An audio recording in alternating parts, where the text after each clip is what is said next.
ರಸ್ತೆಯಲ್ಲಿ ಓಡುತ್ತಿದ್ದೆ. ನಾನು ನಿಮಗೆಲ್ಲರಿಗೂ ಒಂದು ಒಳ್ಳೆ ಕಥೆ ತಿಳಿಸುತ್ತೇನೆ. ಕಥೆಯ ಹೆಸರು ಇಂದ್ರನ ಆನೆ. ಒಂದು ಊರಿನಲ್ಲಿ ರಂಗಜ್ಜ ಎಂಬ ರೈತನು ಹೊಲದಲ್ಲಿ ಕಬ್ಬನ್ನು ಬೆಳೆದಿದ್ದ.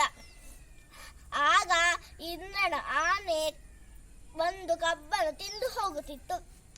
ಆಗ ಒಂದು ದಿನ ಆನೆ ಕಬ್ಬನ್ನು ತಿಂದು ಎಲ್ಲಿಗೆ ಹೋಗುತ್ತದೆ ಎಂಬುದನ್ನು ತಿಳಿಯಲು ಅವನು ಉಪಾಯ ಮಾಡಿದ. ಆಗ ಆನೆ ಕಬ್ಬನ್ನು ತಿಂದ ನಂತರ ಅದರ ಬಾಲ ಹಿಡಿದುಕೊಂಡು ಹೋದ. ಆಗ ಆನೆ ರಂಗಜ್ಜನನ್ನು ಇಂದ್ರಲೋಕಕ್ಕೆ ಕರೆದುಕೊಂಡು ಹೋಯಿತು.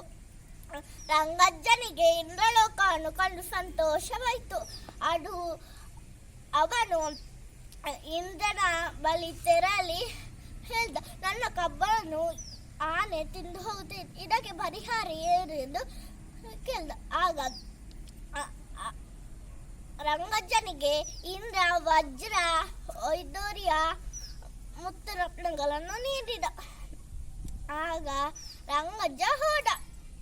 ಆಗ ಒಂದು ದಿನ ಕಳೆದಾಗ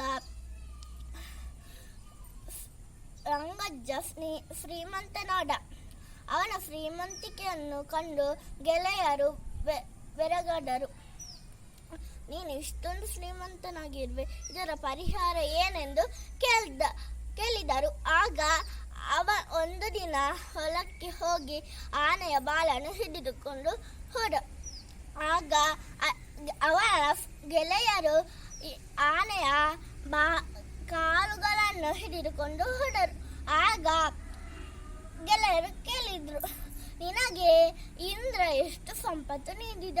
ಆಗ ರಂಗಜ್ಜ ಕೈಯನ್ನು ಬಿಟ್ಟು ಇಷ್ಟು ಸಂಪತ್ತನ್ನು ಎಂದು ಹೇಳ್ದ. ಆಗ ಎಷ್ಟು ಇಷ್ಟ ಅಂತ ಕೇಳುವಾಗ ಆನೆಯ ಕಾಲಿನಿಂದ ಗೆಳೆಯರು ಕೈಯನ್ನು ಇಷ್ಟ ಅಂತ ಕೇಳಿದ್ರು.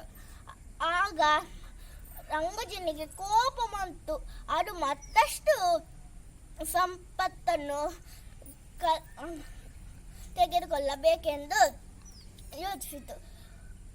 ಆಗ ರಂಗಜ್ಜ ಅವನ ಜೀವನವನ್ನು ಬಿಟ್ಟು ಅದನ್ನೇ ಯೋಚಿಸಿದ. ಇದರ ನೀತಿ ಅತಿ ಅಸಗತ್ಯ ಕೇಡು.